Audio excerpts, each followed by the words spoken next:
Madame, Monsieur, bonsoir. Ravi de vous retrouver comme chaque dimanche soir pour votre émission Canal Foot et pour parler football, même si le contexte est difficile bien évidemment avec tout ce qui se passe et ce que endurent nos amis palestiniens en ce moment. On a une pensée pour eux bien évidemment, mais la vie continue bien évidemment. Là aussi on parle football et cette semaine donc on a choisi quelques thèmes pour notre émission Canal Foot, à commencer par l'équipe nationale qui va donc disputer 2 matchs au mois de novembre prochain pour le compte des éliminatoires de la Coupe du Monde. On parlera bien évidemment des joueurs, de nos joueurs donc qui brillent en ce moment avec leurs clubs respectifs, notamment en Europe. On parlera aussi de l'effet de cet arrêt du championnat national. Bien évidemment, la FAF, la Fédération Géante de Football, a pris la décision il y a quelques jours de cela d'arrêter le championnat en solidarité avec ce qui se passe notamment du côté de la Palestine. Et certains clubs profitent de cet arrêt justement pour remobiliser les troupes et justement notamment les nouveaux coachs pour prendre leur marque et préparer la reprise qui n'est pas encore connue, bien évidemment. On aura dans ce numéro un reportage là aussi sur l'entente de Sétif avec Franck Dumas. Arrivé quasiment au début de la saison, au début du championnat, on va voir notamment, on connaîtra les ambitions du club sétifien pour cette saison et on terminera notre émission par, on va parler, on parle foot mais aussi médecine du sport et avec notamment un reportage exclusif. Là aussi, on va laisser Fatih Habadou tout à l'heure vers la fin de l'émission nous expliquer en tout cas son reportage. Je ne suis pas un médecin bien évidemment comme lui, donc il aura l'occasion de parler de cette nouvelle technologie qui concerne notamment les opérations qui touchent le ménisque du genou bien évidemment. Sur ce plateau, j'ai le plaisir d'avoir, on va dire, une émission familiale aujourd'hui avec nos consultants et journalistes. Je commencerai par Abdelnour Kawa. Abdelnour, bonsoir. Bonsoir Saïd et bonsoir nos amis téléspectateurs. À vos côtés, Djilali Toussi. Djilali, bonsoir. Bonsoir Saïd, bonsoir à toute l'équipe et bonsoir à nos chers téléspectateurs. Et de l'autre côté de la table, Mohamed Houchine. Mohamed, bonsoir. Merci d'être avec nous. Oui, Saïd, bonsoir. Amis téléspectateurs, téléspectatrices, bonsoir. Et prenons du plaisir à partager une belle émission. Auditeurs, téléspectateurs, c'est kiff, du pareil au même. Merci Mohamed. Et à vos côtés, Fatah Habada. Fatah, bonsoir. Bonsoir Saïd, toujours content de faire partie de l'équipe de Canal Foot. Merci messieurs, donc je le disais, donc c'est, on va dire, le climat est toujours assez lourd, en tout cas pour parler football. J'ai envie de dire ce n'est pas le moment, mais c'est comme ça. On est aussi payé pour parler football, malheureusement. Et justement sur ce qui se passe du côté de Gaza, la situation se tend de plus en plus. Nos pensées, je le disais, vont vers nos amis et frères de Gaza et Rabbi Makom, bien entendu. Et justement sur ça, on va écouter les déclarations des joueurs et de l'entraîneur de l'entente de Sétif au micro de Smaïl Ben Khaidia qui nous parle justement de ce qui se passe actuellement du côté de la Palestine. Ce qui se passe au niveau de Palestine, tout le monde le voit.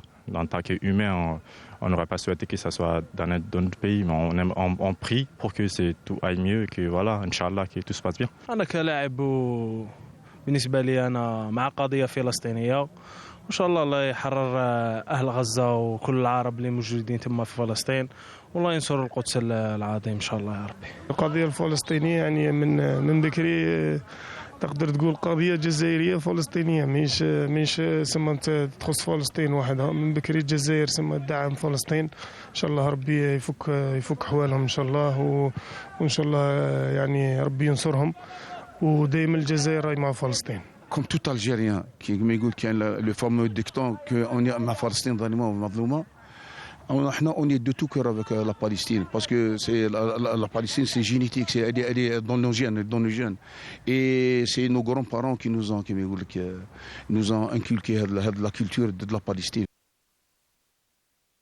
Mohamed Houchine, vous êtes journaliste sportif depuis très très longtemps et ce n'est jamais simple d'évoquer le sport, de parler football, sport en général, dans un tel contexte assez compliqué.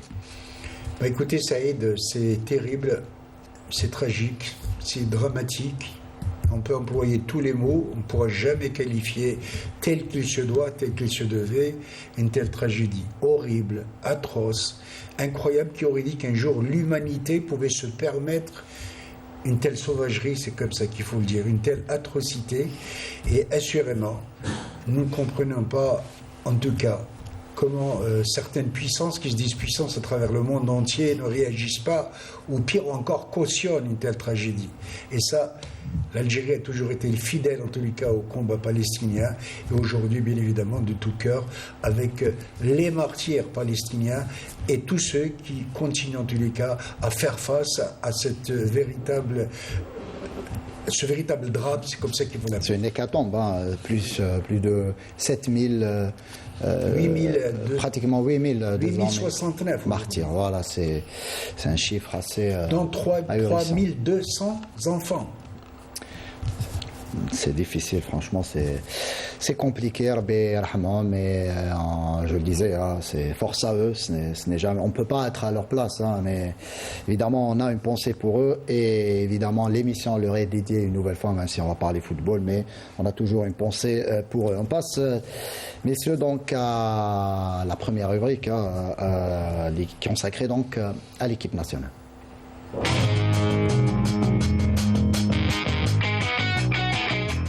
Et voilà, donc on va commencer avec, je le disais, l'équipe nationale. Certes, le stage n'est pas encore prévu pour aujourd'hui. En tout cas, ce sera pour 2 semaines. Et l'équipe nationale affrontera donc la Somalie et le Mozambique, donc pour les 2 premières journées des éliminatoires de la Coupe du Monde 2026. Messieurs, Abdelnour, là aussi, on va dire que c'est vrai que la Somalie, ce n'est pas un foudre de guerre, on va dire. Ça sera un match assez abordable pour les protégés de Jamal Belmadi. Le déplacement, 3 jours plus tard, du côté de Maputo, sera plus compliqué, j'ai envie de dire. Bien évidemment, quand on joue 2 matchs rapprochés, l'un à domicile et l'autre à l'extérieur, c'est toujours difficile de pouvoir prédire le second match. Bon, le premier match, apparemment, vous l'avez bien dit, c'est un match qui est un peu à notre portée. Mais un match n'est jamais gagné d'avance. Donc c'est pendant les 90 minutes de jeu qu'il va falloir faire la différence et préparer sereinement le second match. On était en train de parler de qualification de Coupe du Monde. Moi, de ce côté-là, je suis plus ou moins tranquille parce qu'on a quand même les capacités de pouvoir nous qualifier à la prochaine Coupe du Monde. Ça va commencer donc par ces 2 matchs. J'espère qu'on va pouvoir avoir les 6 points pour pouvoir préparer dans de meilleures conditions la suite des rencontres. Justement, Djilali, le premier match face à cette équipe de la Somalie, le 16 novembre du côté du stade Nelson Mandela de Barari, et le 19 novembre à Maputo face à l'équipe, je le disais, de la Mozambique. Un mot sur ces 2 matchs. On va dire que pour le calendrier, Jamal Belmadi peut se satisfaire notamment de débuter ces éliminatoires à domicile face on va dire, à l'adversaire le plus faible, sur papier en tout cas, du coup. Dès le prochain regroupement, on va rentrer directement dans le vif du sujet. Donc là, il y a les 2 matchs éliminatoires de la Coupe du Monde. Juste après, c'est la Coupe d'Afrique qui arrive. Donc je pense qu'il faut mettre tous les atouts de notre côté. On a l'avantage de recevoir le premier match, mais il faut rester toujours vigilant, il faut rester sur ses gardes, parce que là, on est l'équipe à battre, qu'on le veuille ou non. Donc même les petites équipes, entre guillemets, qui se disent petites équipes, sont capables de nous créer des problèmes. Donc il faut rester vigilant, et je pense qu'on a les capacités et on a tous les atouts entre les mains pour pouvoir se qualifier. Pour ce stage et ces 2 matchs, en tout cas, Jamal Belmadi a, selon nos informations, commencé en tout cas à à mettre en place sa liste élargie. Et on va parler de Youssef Attal, Fatah Abada. Youssef Attal suspendu il y a quelques jours donc, par la Ligue de football professionnel française de 7 rencontres, après ce qui s'est passé bien évidemment.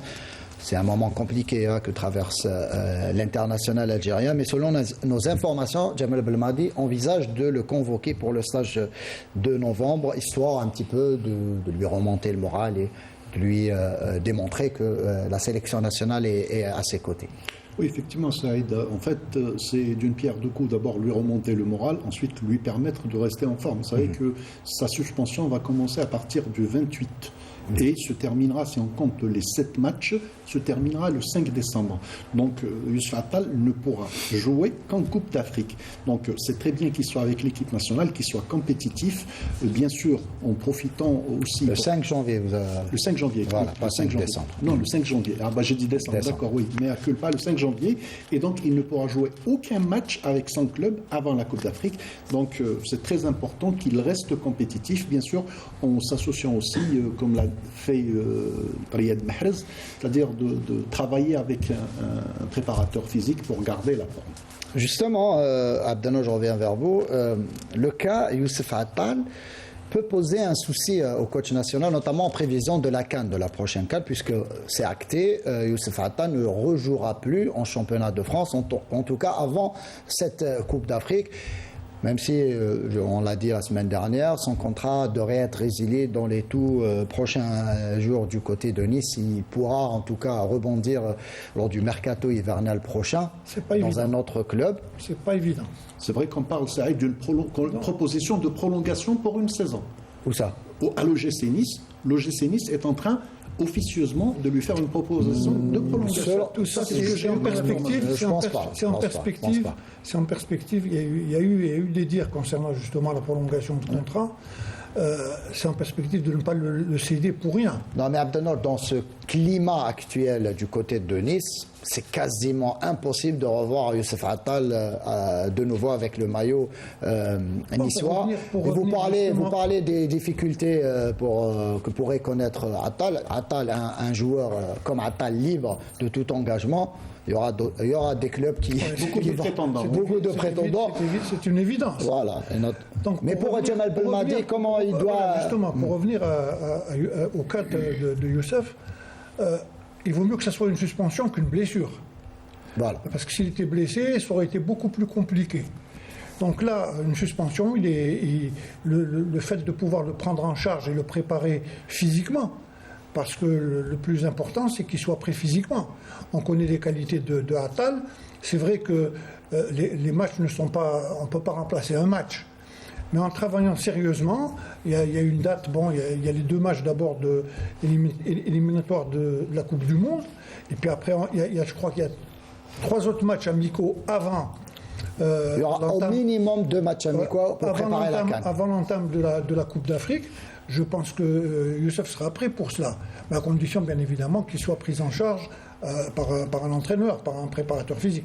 Et justement pour ces 2 matchs prévus en novembre et même pour la CAN, on peut dire que Jamal Belmadi peut se réjouir puisque ces joueurs en tout cas réalisent de belles performances ces derniers temps, brillent avec leurs clubs respectifs en un tour d'horizon justement de nos pros en Europe et ailleurs avec Sid Ahmed Bouraïb. Fortune d'hiver pour nos Verts a commencé par la belle performance de Hicham Boudaoui, qui a permis à son équipe l'OGC Nice de décrocher les 3 points de la victoire face à Clermont en inscrivant le seul but de la partie. Pour sa part, Bouannani n'a pas quitté le banc de touche alors que Attal est suspendu par la Ligue pour avoir soutenu la Palestine. Aouar a été parmi les meilleurs Romains sur le terrain jeudi dernier en Europa League avec 89 minutes jouées, 46 touches de balle, 3 dribbles réussis, 91 passes précises et 8 duels au sol remportés. L'Algérien aura grandement contribué à la victoire de son équipe par 2-0 face au Slavia Prague.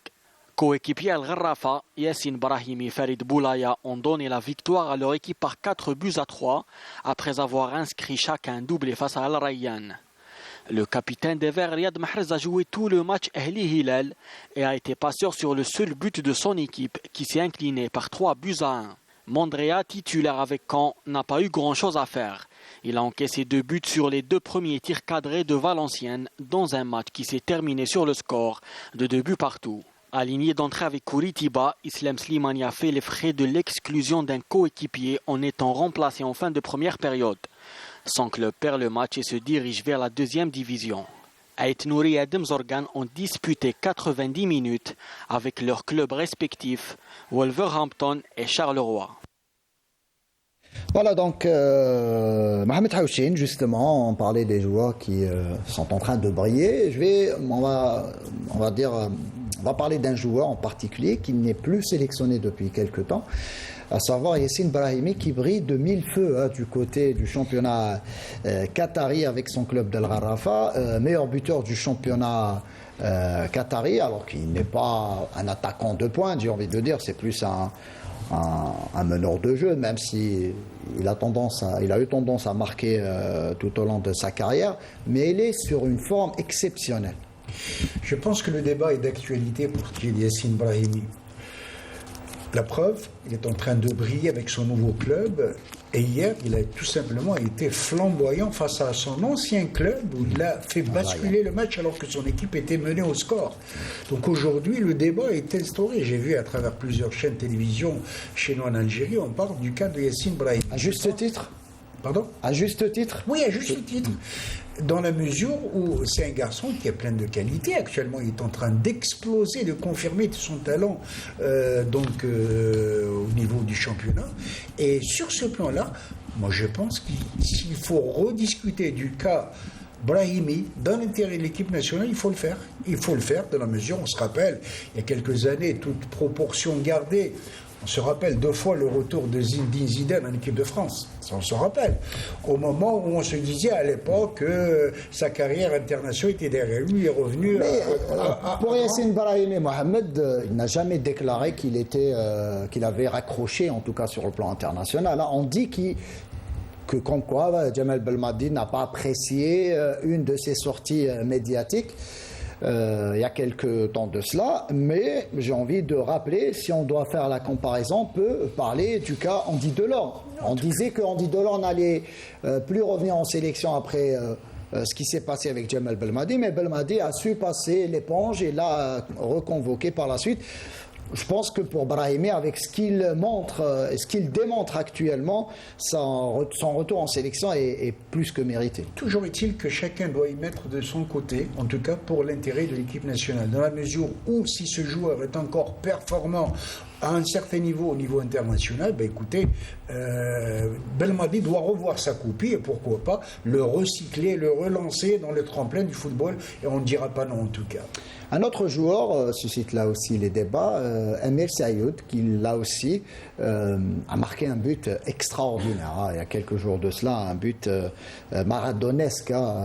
Et malgré cela, malgré ce qu'il démontre là aussi depuis plusieurs années, notamment que ce soit au CRB il y a quelques années de cela, mais aussi dans ce championnat saoudien qui est de plus en plus relevé, Abdenour, et vous le connaissez assez bien, certains là aussi demandent son retour auprès du coach national. Mais je crois que concernant Samir, Amir plutôt, il faut oublier l'équipe nationale. Ah, vous pensez que c'est... Ah, absolument, parce que là, on arrive à la croisée des chemins. On est à la veille d'une qualification de la Coupe du Monde, à la veille d'une phase finale de Coupe d'Afrique. Et il y a un effectif qui a été choisi. On peut critiquer cet effectif, hein, il n'y a aucun problème pour cela. Mais l'entraîneur, moi je ne pense pas qu'un entraîneur puisse, quelles que soient les circonstances qui puissent l'amener à ne pas appeler un joueur, si jamais ce joueur-là est en forme. Donc, Sayoud, c'est l'évidence même. Sayoud, ça fait quelques années, bien avant qu'il parte en Arabie Saoudite, hein, il a démontré toute sa classe et il continue à le faire en Arabie Saoudite. D'ailleurs, il avait été contacté par le Hilal et le Nasr. Il est resté dans son club et à chaque match... il a changé de club. Non, mais il est resté dans un petit club par rapport aux grosses cylindrées saoudiennes. Hein. Le Hilal, le Nasr, le Shabab, l'Ittihad, l'Ali... Et là, il est en train de démontrer que c'est un joueur qui est pétri de qualité. Donc pour moi, aujourd'hui, je ne pense pas que le coach va pouvoir le rappeler, puisque ça fait déjà des années qu'il est en pleine forme, il n'a pas été appelé. Jalal Touzi, on va parler d'un autre cas, là aussi, on va dire différent de ces deux joueurs qu'on vient de citer. Le cas Smaïl Ben Nasser. Smaïl Ben Nasser, la semaine dernière, bonne nouvelle en tout cas pour le joueur du Milan AC qui a pu donc retoucher au ballon après plusieurs mois d'indisponibilité en raison de sa blessure. Là, il donne des signes en tout cas positifs justement concernant son retour. Il y a possibilité de le revoir sur le terrain début janvier en tout cas, et il y a une envie chez le joueur de prendre part à cette CAN, même si peut-être physiquement il ne sera pas à 100%, mais on dit en tout cas dans les coulisses que du côté de la fédération et Jamal Belmadi, on va discuter avec le joueur, on va essayer là aussi de dialoguer avec le staff médical du Milan AC pour voir s'il y a une possibilité de pouvoir compter sur Ben Nasser à la CAN. Est-ce que justement Belmadi devrait justement entamer ses démarches pour essayer de ramener Ben Nasser à la CAN, ou vous dites qu'après 6 ou 7 mois d'indisponibilité, c'est compliqué de miser sur un Ben Nasser, notamment lors d'une CAN où l'aspect physique est primordial? Je suis entièrement d'accord avec les démarches du sélectionneur. Donc, qu'on le veuille ou non, Ben Nasser reste toujours un élément très important dans l'échiquier de Belmadi. Donc, je pense qu'avec un travail spécifique, un travail, je dirais, accéléré, on peut le voir sélectionné pour la CAN 2024. Donc, vous êtes je suis très optimiste, oui. Moi, je pense qu'il pourra, parce que c'est un guerrier, c'est un bonhomme qui travaille. Est-ce que cela va suffire pour être au top? Il faut un travail spécifique sur le plan physique et sur le plan beaucoup plus mental. Fatah n'est pas d'accord avec vous. Oui, je ne suis pas d'accord. Voilà. Et là, c'est le médecin qui parle. Moi, je pense et là, c'est des techniciens qui parlent. Oui, non, mais bon, je respecte l'avis des techniciens. Et après, c'est le technicien qui va choisir. C'est clair, mais ça sera qu'entre avis médical. Je ne connais pas exactement le cas de sa blessure. Je vais vous le dire, c'est une blessure au cartilage. Oui. Et il a. Je ne connais pas le détail. On lui a implanté un nouvel cartilage. Oui, un nouveau cartilage. Un nouveau cartilage. C'est des techniques de pointe. Ça se fait en Italie. D'ailleurs, l'Italie, elle est championne dans tout ça. Mais il l'a fait à Spetar. Spetar, oui, mais c'est du côté du Qatar. Oui, mais sur indication des médecins, c'est-à-dire là où il y a la technologie. Heureusement. Mais ce que j'essaye de dire, Saïd, c'est une arme à double tranchant. Il aura 2 mois pour se refaire une santé, on va dire, novembre-décembre. On en parlera tout à l'heure dans le cas du ménisque, les avantages et les inconvénients. Reprendre précipitamment est une arme à double tranchant. Mais bon, comme le disait c'est généralement les techniciens qui décident. Non, après évidemment, on en saura davantage d'ici quelques semaines. On parle de la CAN. La CAN, c'est encore dans un peu plus de 2 mois, donc il reste encore du temps. Entre technicien et médecin, le technicien suit l'avis généralement du médecin. Et c'est le médecin qui donne le feu vert. Exactement. Donc si jamais il y a une contre-indication pour qu'il soit à un haut niveau, il ne sera pas récupéré. Abdelnour, ce qui est certain, c'est qu'on verra l'attitude du joueur, la réaction du joueur au niveau des entraînements avec son club. On aura normalement 8 semaines, je pense que c'est suffisant. Mais à condition qu'il soit très bien pris en charge. Et vous savez, en Italie, on ne badine pas avec la préparation physique. C'est clair. Pour justement clore le débat sur l'équipe nationale et nos joueurs, notamment qui évoluent à l'étranger, Fatah, on a parlé des joueurs qui s'illustrent en ce moment. Il y a Léris, buteur. On a parlé de Brahimi, Mahrez aussi, passeur décisif avec son club. Boudaoui qui marque là aussi en championnat, qui offre les 3 points à l'OGC Nice. Et surtout la bonne nouvelle, c'est Nabil Bentaleb qui enchaîne les matchs avec Lille après un début de saison compliqué suite à sa blessure. Et là aussi, une bonne nouvelle pour le coach national en prévision du stage de novembre, de pouvoir compter sur Nabil Bentaleb de nouveau.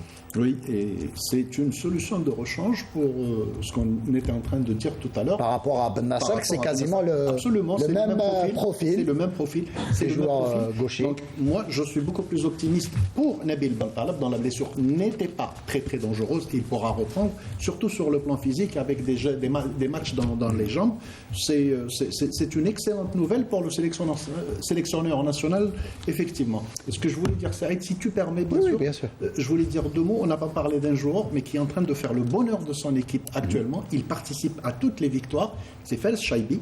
Oui, Fares effectivement, Chaibi, Pas plus tard qu'il y a- pas plus tard absolument. qu'il y a une Non, demi-heure, hein. Il n'y a pas un match où il n'est pas derrière un but ou derrière avec une passe décisive. Aujourd'hui, il a Donc, marqué. Voilà.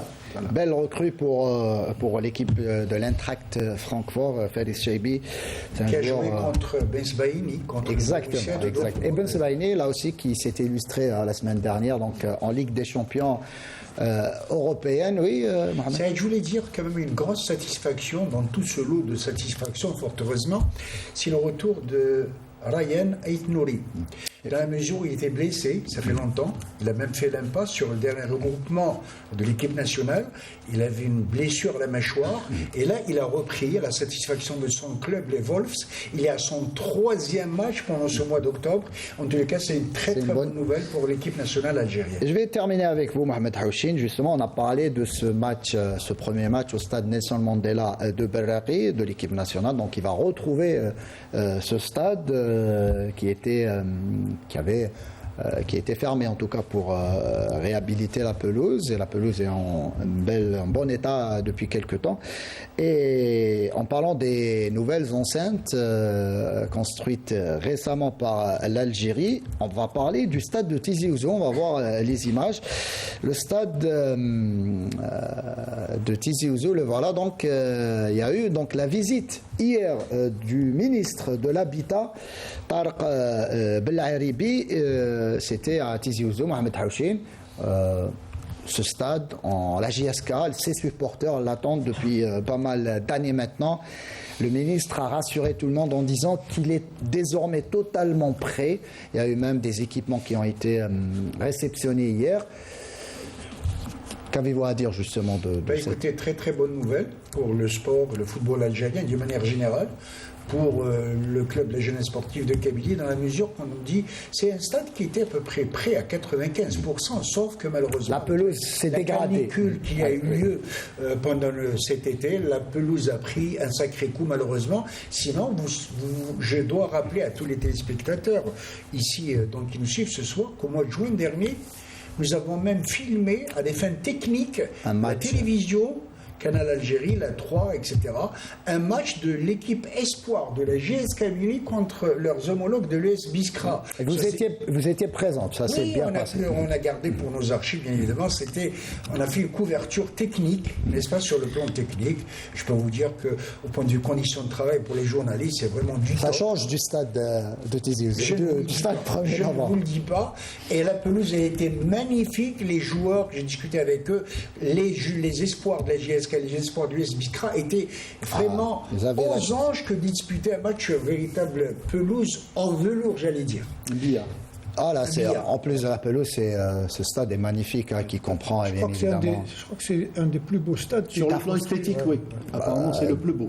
D'Afrique, hein, pas Sur le qu'en plan Algérie. esthétique, il paraît que c'est Je peux même vous dire qu'il y a eu une visite de Jamel Belmadi au mois de mai dernier. Exact. Il a été sublimé par la beauté et la praticabilité de Là aussi, l'équipe nationale va jouer d'ici quelques temps dans ce stade de Tizi Ouzou, je le disais, qui est désormais totalement prêt.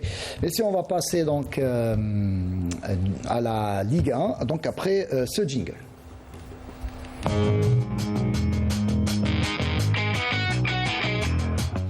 Et la Ligue 1, donc évidemment, il n'y a pas eu de match. Le championnat est à l'arrêt, donc la dernière journée disputée. Donc la 4e remonte au 7 octobre dernier. Et justement, cet arrêt du championnat, certes, peut-être handicape quelques clubs et certains joueurs. On peut parler d'un Youssef Bellaili ou un Daraïs Mboulhi qui pouvaient compter sur ces matchs de championnat pour peut-être prétendre à une place ou à un retour en sélection nationale lors du stage de novembre. Ça sera plus difficile, j'imagine, désormais.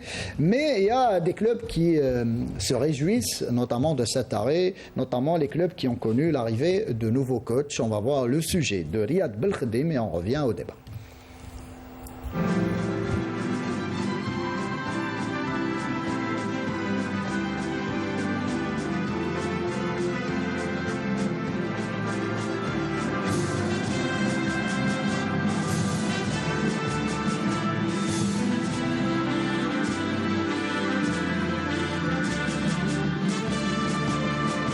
Le championnat local est à son deuxième week-end sans activité en solidarité avec nos frères à Gaza. Et il est difficile d'envisager un retour à la compétition alors que des atrocités sont commises en terre palestinienne occupée. Mais arrêtons-nous un instant sur les effets positifs ou négatifs du championnat sur les clubs et les athlètes. Si pour certains cet arrêt peut sembler bénéfique, il l'est moins pour d'autres. Commençons par les clubs qui ont peut-être besoin de cette pause pour permettre à leur entraîneur de s'acclimater avec son nouvel environnement et son nouvel effectif. La valse des entraîneurs n'a jamais autant rythmé la Ligue 1 que ce début de saison et les nouveaux débarqués sont légion. Garrido à l'USMA, Paqueta au CRB, le retour de Amrani au CSC, le Tunisien Kaïs Yacoubi à l'ASO, le Portugais Almeida à la JSK et enfin Bilal Djiri à Ben Aknoul pour ne citer que cela. Ce temps d'adaptation ne sera pas de trop pour remettre de l'ordre dans les maisons respectives en attendant la reprise. Pour d'autres écuries, en revanche, le repos marque un frein à leur excellente dynamique de début d'exercice. 3 formations notamment marchent très fort en ce début de saison.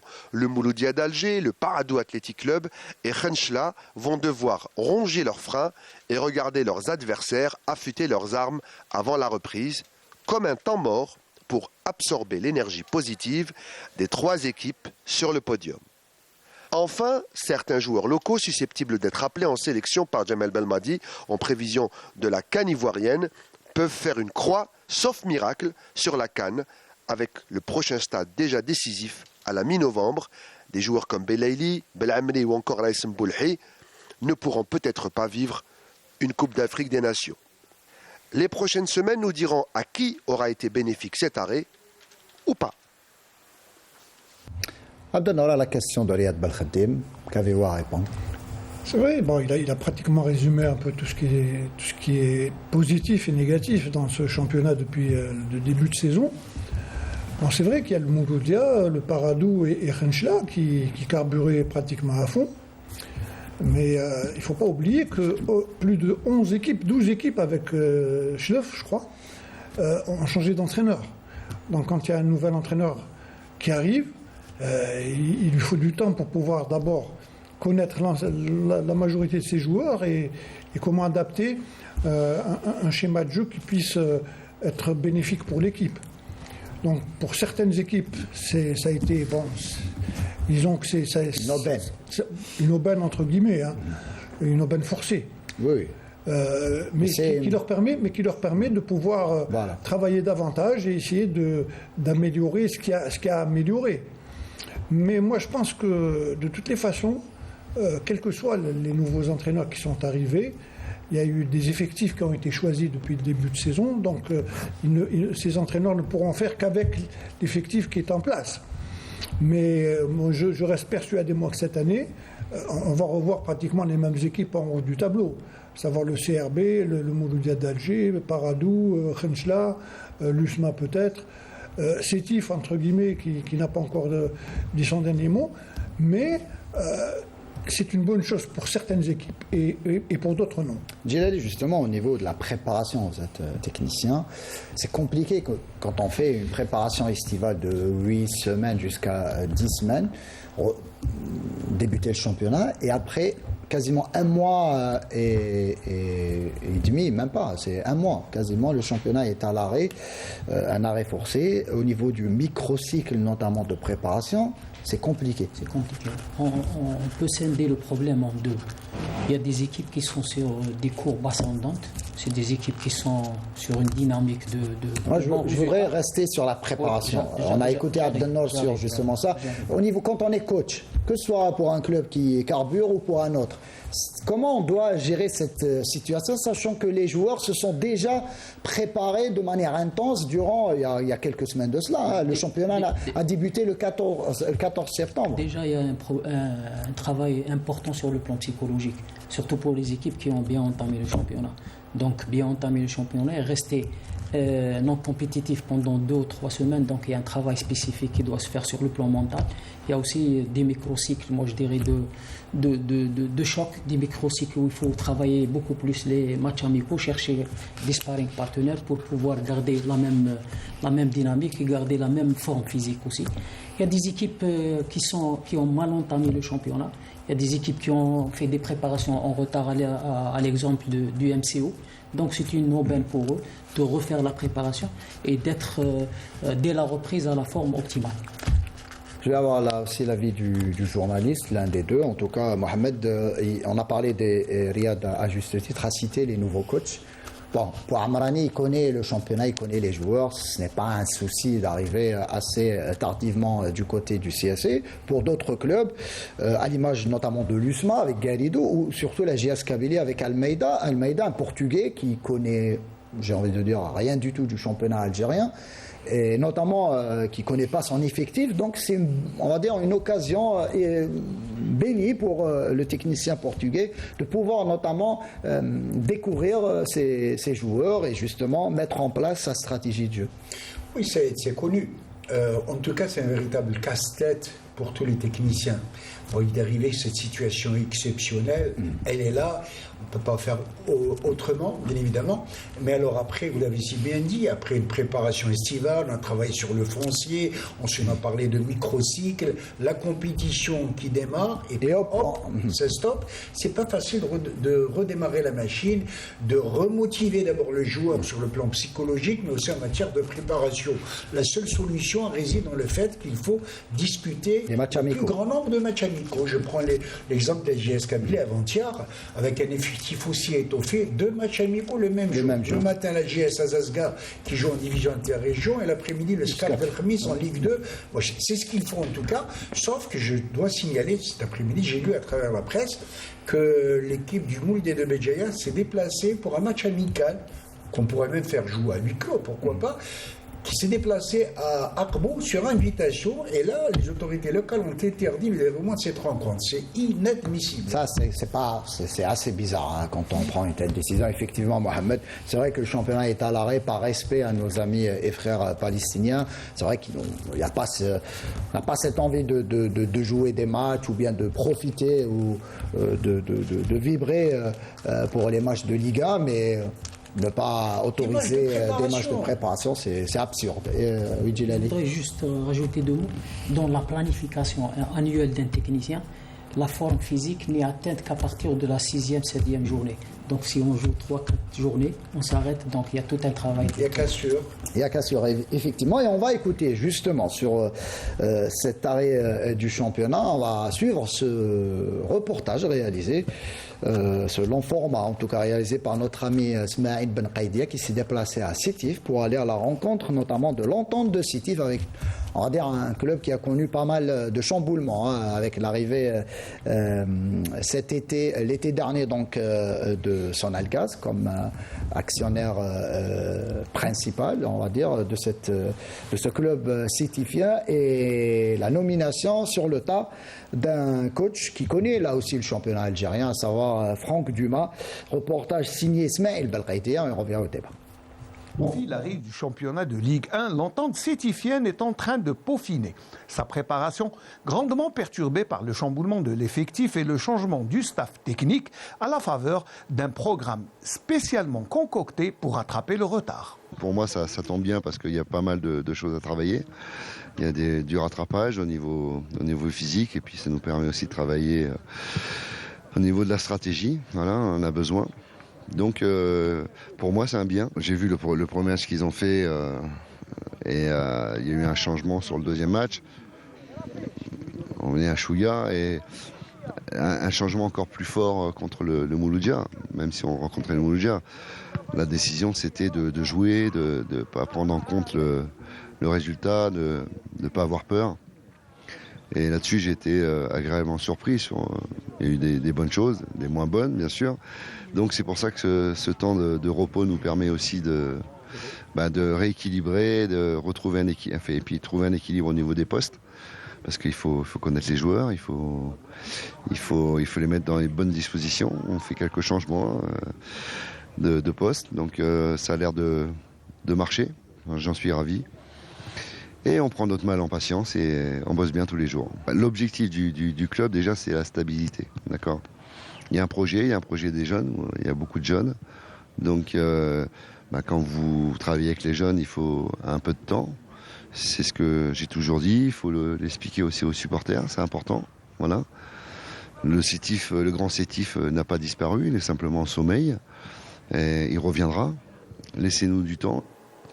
Manquant terriblement de cohésion, les joueurs travaillent d'arrache-pied pour parfaire les automatismes de l'équipe. J'ai choisi l'attente Sétif parce que en fait, le projet qui m'a convenu, et c'est un pays aussi de football. Donc je n'ai pas réfléchi très longtemps pour choisir Sétif parce que c'est un bon projet pour moi. Et je sais qu'en venant ici, je pourrais gratter beaucoup plus de minutes. Les groupes, ils m'ont bien accueilli. Le groupe est très sympa, on a un très bon groupe avec un état d'esprit incroyable. Effectivement, le début du championnat a été difficile parce que d'après ce que j'ai attendu, il y a au moins 16 nouveaux joueurs, ce qui n'est pas facile, c'est pas évident.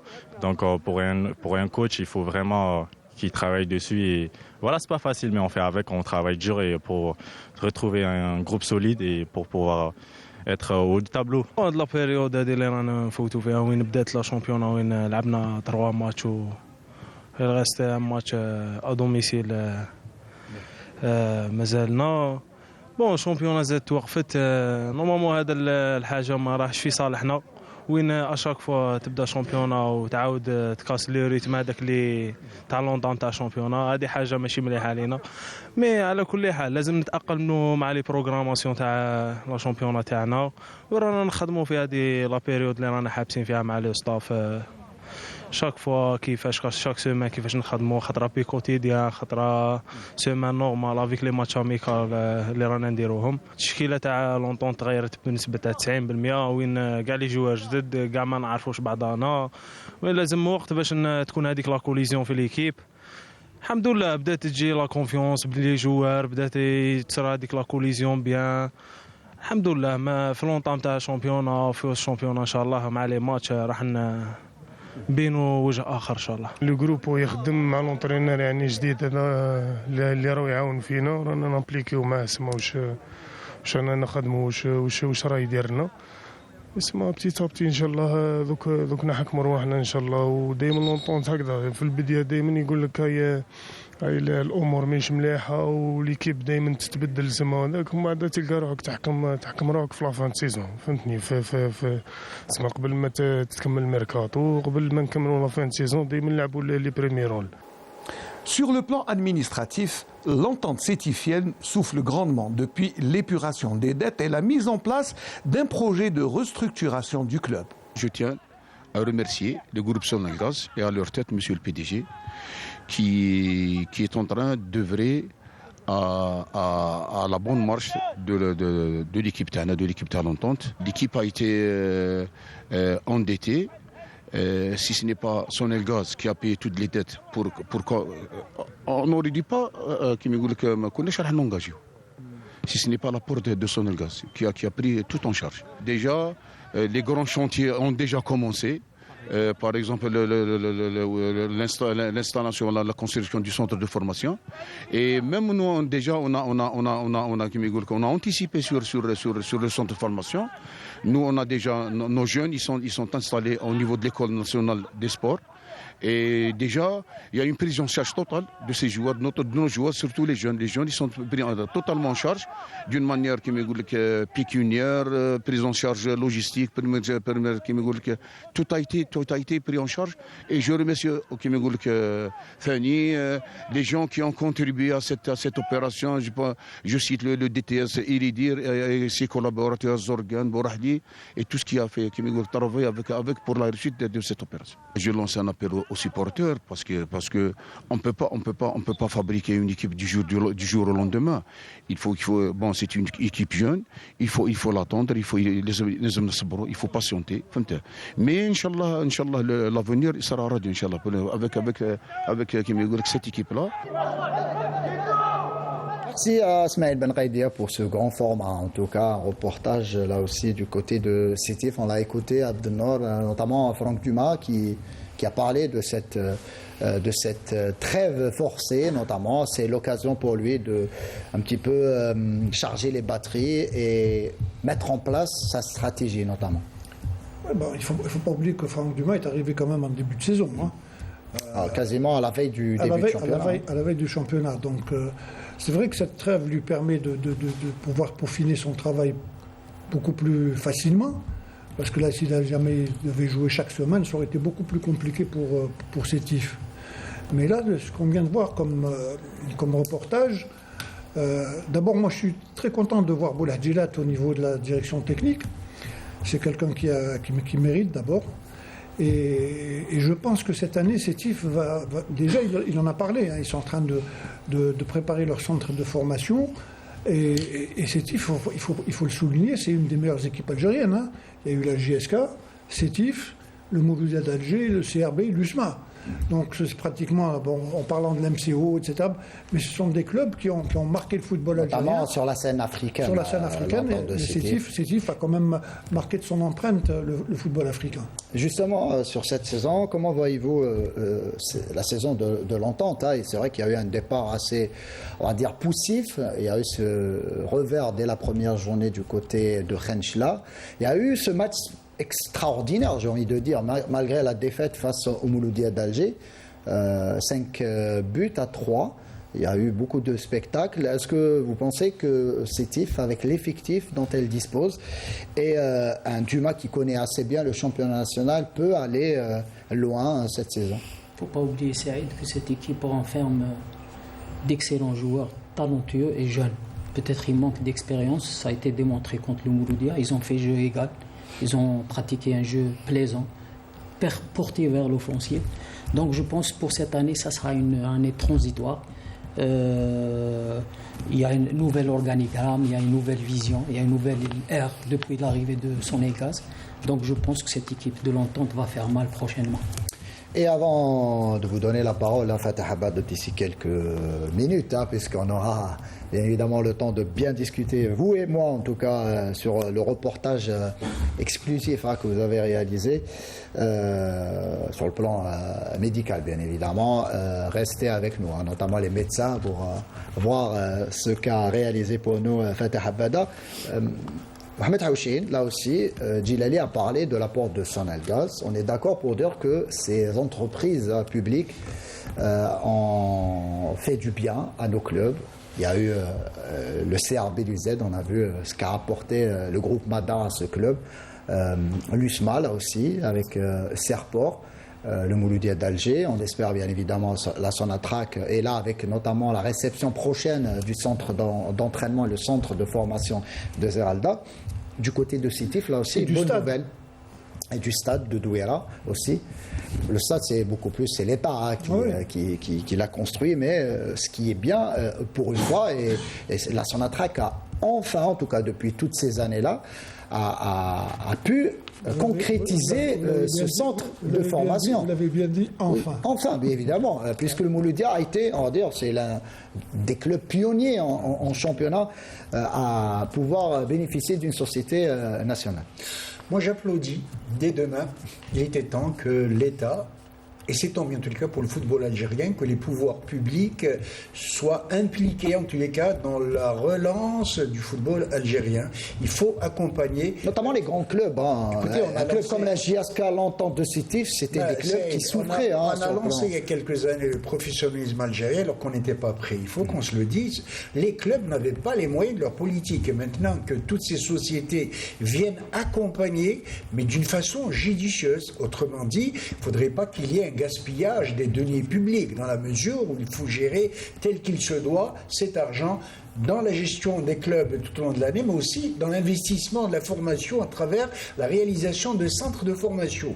S'il n'y a pas de centre de formation, ce sont des coups d'épée dans l'eau, comme dirait l'autre, et c'est à ce titre-là, je cite l'exemple de la JS Kabylie qui se débattait ces dernières années dans de graves crises financières, qui aujourd'hui a un partenaire, en l'occurrence la société publique de téléphonie Mobilis, qui est en train de transformer, je ne fais pas de publicité à cette entreprise, c'est vrai que mais un partenaire sportif qui est en train... On a critiqué un moment ici sur ce même plateau l'entreprise Mobilis en disant que L'année dernière, on ne voyait pas en tout cas les effets de l'arrivée de Mobilis, bien que Mobilis est notre sponsor majeur, bien évidemment, de l'émission. Mais il faut là aussi souligner l'énorme travail réalisé par la direction actuelle du côté de la JSK et justement l'entreprise Mobilis. C'est, on va dire, une nouvelle JSK cette saison avec... Je dirais 2 mots, et je l'ai dit à quelques responsables lors de l'événement, c'est vrai qu'il y a eu un nouveau siège pour la JS Kabylie. Il était temps, en tous les cas, qu'un club comme la JS Kabylie ait un siège digne de l'envergure de ce club. Je leur ai dit, moi, j'ai beaucoup apprécié, en tous les cas, l'attitude de Mobilis, qu'on disait absente, passive, etc. Moi, je pense qu'ils ont mis les moyens sans s'impliquer totalement dans la vie du club. Il ne faudrait pas que nos clubs soient happés par ces entreprises, comme ça se fait dans certains clubs, malheureusement. Laissons le cours des choses, il y a des dirigeants, il y a des staffs qui travaillent, et que le partenaire financier soit derrière pour accompagner ce club d'une manière tout à fait judicieuse et raisonnable. Ne pas s'accaparer le club comme le font malheureusement dans certains cas. Et l'entente, pour rester sur l'entente, là aussi respire cette saison enfin avec l'arrivée de la Sonalgaz, bien évidemment. Et on va passer tout de suite à la dernière rubrique de l'émission, Gros Plan.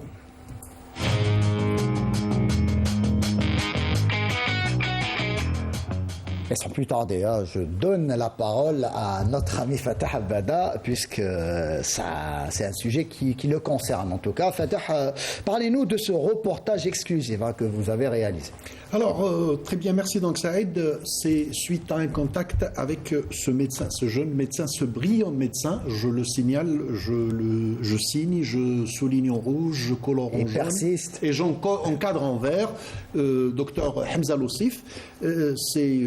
Et je ne dis pas ça du néant, c'est beaucoup de patients que j'ai rencontrés et qui ne disent que du bien. D'ailleurs, il faut juste aller sur les réseaux sociaux pour voir ce nom-là.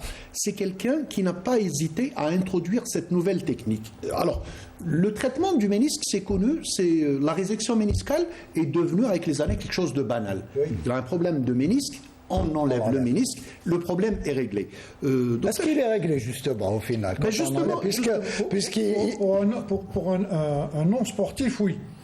Pour un non-sportif, même pour un non-sportif, c'est non. Plus ou moins. Je vais vous dire. Puisqu'il est là, le ménisque, qui sert à quelque chose. Absolument. Dieu n'a pas créé ça pour rien, tout simplement.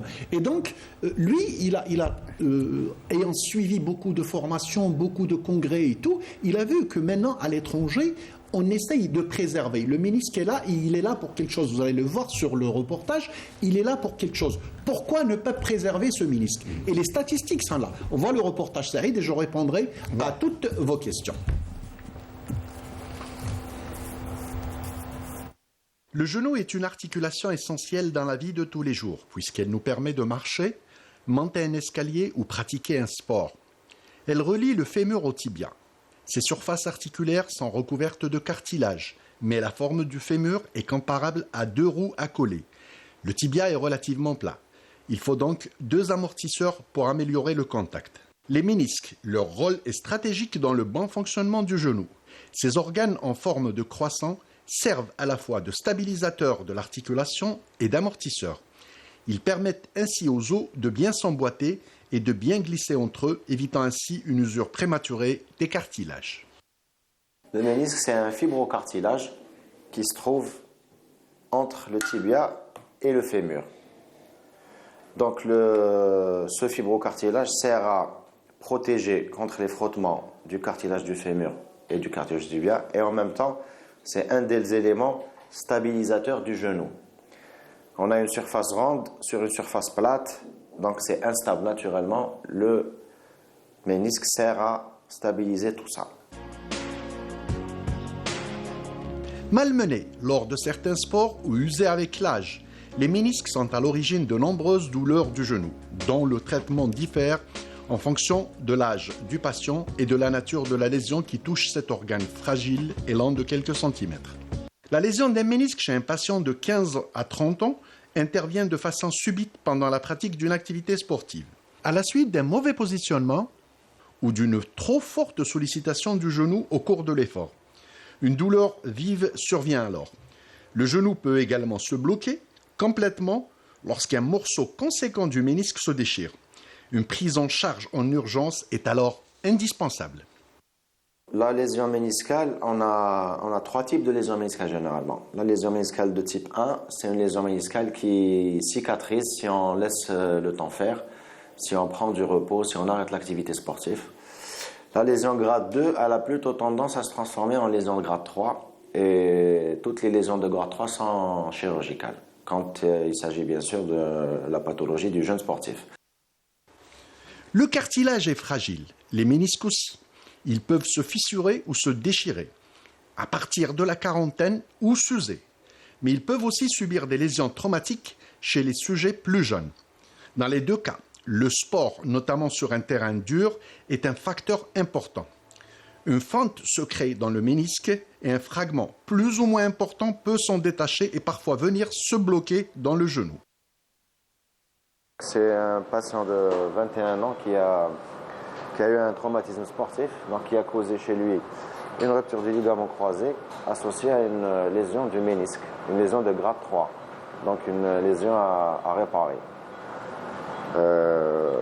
Donc on va procéder à une reconstruction du ligament croisé antérieur par une technique dite de DIDT avec une fixation endo-bouton au niveau du fémur et vis biorésorbable au niveau du tibia. Et on va faire une suture méniscale de type all-inside.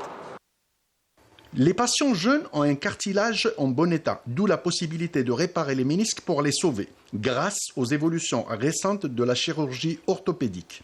Car jusqu'à dans les années 90, on enlevait systématiquement un ménisque blessé et douloureux dans sa totalité. Les patients étaient soulagés, mais ce n'était que partie remise.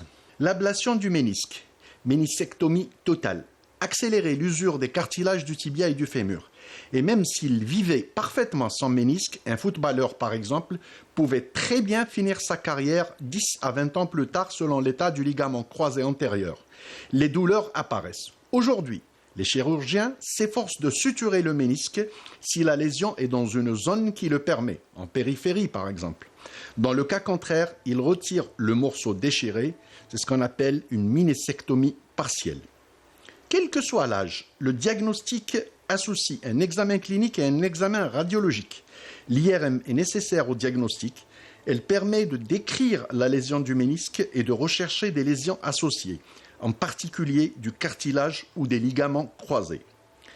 De grands progrès ont été réalisés ces dernières années dans les techniques de suture des ménisques et des méniscectomies. Les interventions s'effectuent sous arthroscopie, ce qui évite d'ouvrir le genou comme on le faisait auparavant. Il a été prouvé par des symposiums dans le monde entier, dans des congrès internationaux, qu'à long terme et à court terme aussi, la réparation méniscale donnait de meilleurs résultats. 2 ou 3 petites incisions de moins d'1 centimètre sont effectuées pour laisser passer 1 ou 2 instruments et une caméra, un arthroscope, afin de suturer le ménisque. Tous les moyens sont bons pour réparer le ménisque. Tant qu'on peut le réparer, il faut le réparer. Il faut arrêter de réséquer les ménisques. Je leur dis que sacrifier une année de sport vaut mieux que sacrifier une vie de cartilage et de souffrance après. Donc ils vont perdre peut-être la saison, mais ils se porteront beaucoup mieux à l'âge de 40 ans, 50 ans, 60 ans parce qu'ils garderont leur cartilage. Il est donc préférable, comme l'explique Dr Loussif, notamment pour le jeune sportif, d'opter plutôt pour la suture méniscale quand elle est indiquée, quitte à perdre une année d'activité que d'aller vers la résection totale du ménisque et risquer ainsi un arrêt prématuré de sa carrière et aller vers des complications dont la plus connue étant l'arthrose. Franchement, bravo, parce que c'est bien, notamment on a des sportifs qui nous suivent, des footeux, et c'est bien justement de montrer notamment à ces sportifs, et pas que, puisque même un non-sportif, j'ai envie de dire, peut avoir des soucis de genoux, et au lieu de payer des frais à l'étranger, en Algérie, ça se fait et on a vu le résultat. J'ai envie de dire, c'est vrai que le ménisque, on en parlait tout à l'heure, depuis toujours, j'entends parler que quand un joueur a un souci au niveau du ménisque, Pour s'en débarrasser, il l'enlève.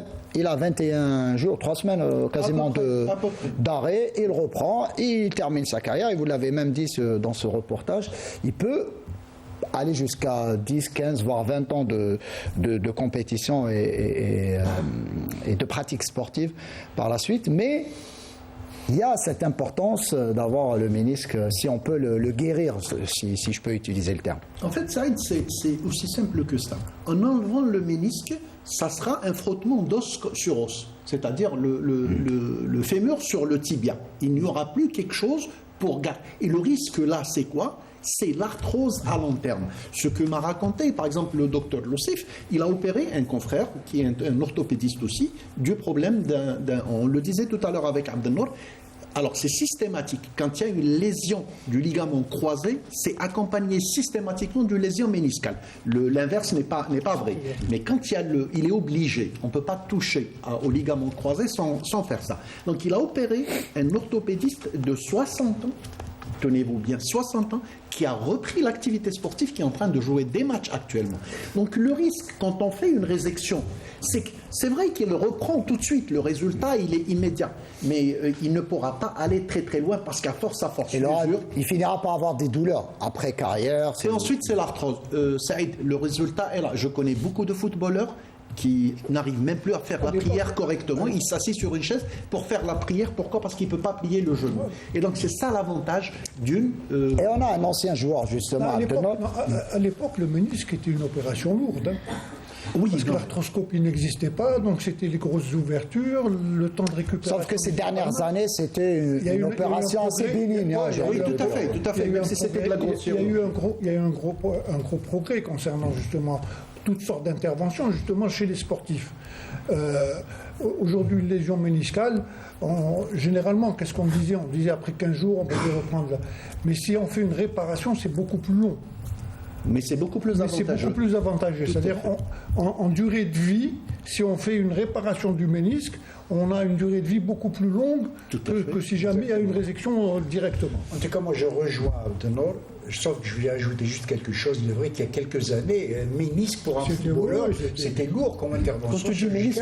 Aujourd'hui, je pense qu'il faut se réjouir de l'évolution des avancées considérables de la médecine et de la chirurgie sportive pour justement passer aujourd'hui. Le problème, c'est les ligaments croisés généralement. Je rappellerai surtout, et Abdelnour ne va pas me contredire, qu'autrefois on jouait sur du tuf, sur la terre battue, et c'était l'ennemi numéro 1 du footballeur.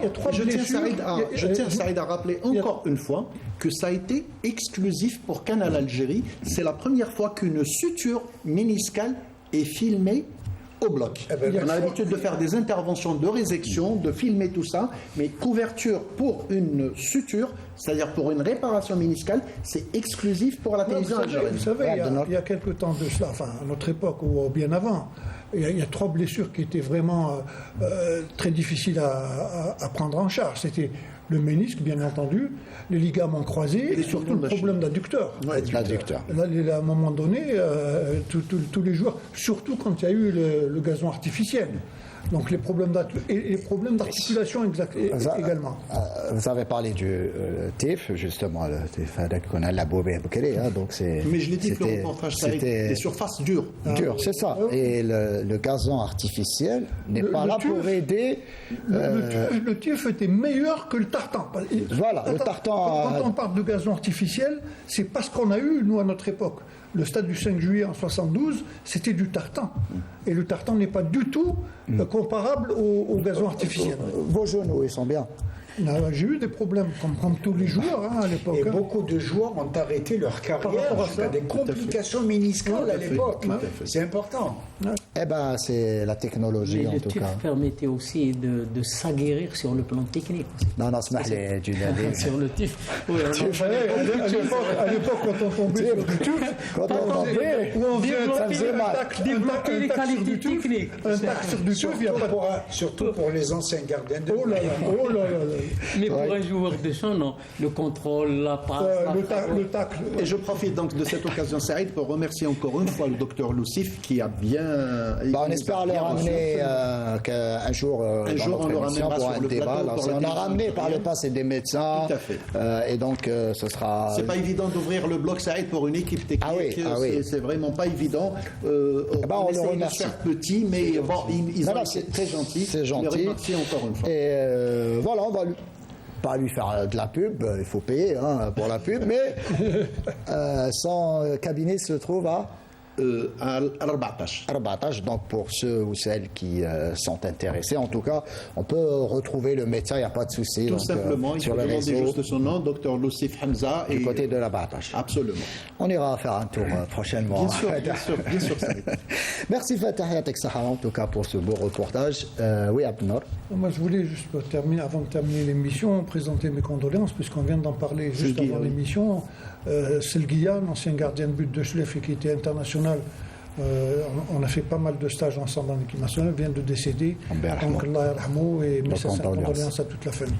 Merci Abdenour. Là aussi, une grosse pensée à ma tante paternelle, partie là aussi jeudi dernier, Berhama. Ma tante, donc, Tounsia, c'est la vie. Merci messieurs, merci Abdenour. Merci Djilali. Merci Saïd. Merci Mohamed. Super sympa, la prochaine. Inch'Allah. Merci Fatah. C'est toujours un plaisir. On est friand de ce genre de reportage. À chaque fois que vous avez l'occasion de faire ça sera avec plaisir, un reportage pareil, on est preneur. Merci Fatah Abada. Merci donc à toute l'équipe technique de la régie 2, à Souad, la réalisatrice Souad Sahraoui, Hanan Belkhairi, notre script et toute l'équipe des journalistes. Je vous dis à dimanche prochain. Restez branchés sur Canal Algérie et Free Gaza. Merci.